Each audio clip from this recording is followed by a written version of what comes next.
بسم الله magacaygu waa Nimco Cabdi Axmed oo ku nool gobolka Mudug gaar ahaan magaalada Kalkacyo waxaan halkan ka soo duubayaa maansadii Dhuux oo uga qayb galay silsiladii Dhool ee uu tiriyay Abwaan Maxamuud Keyle Caawi dhageysi wanaagsan Maxamuud dhawaaqan hadalkaaga dhuuxay Dhool waan u jeedaa waxaad tixa u dhuraysay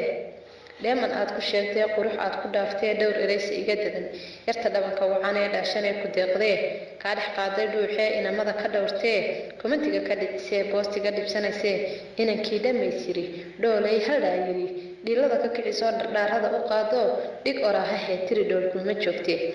aan hawsha dhuuxee dhaqan ma wadaagtaan dhameeyay heshiiska dhool may ku jeceshahay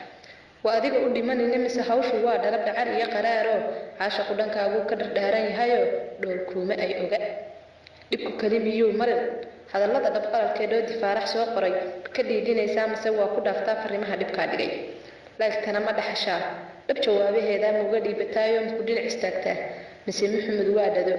ربط الموضوع ما هادو رئيسا وادو يعيد وحبيانا ديران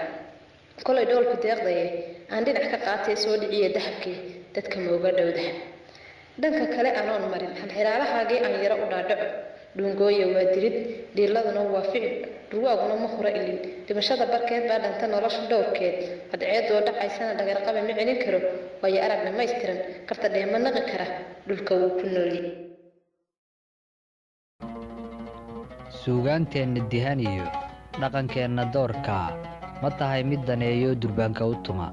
haddii ay jawaabtaadu tahay haa fadlan taageer hoyga murtida iyo madadaalada ee Murtibile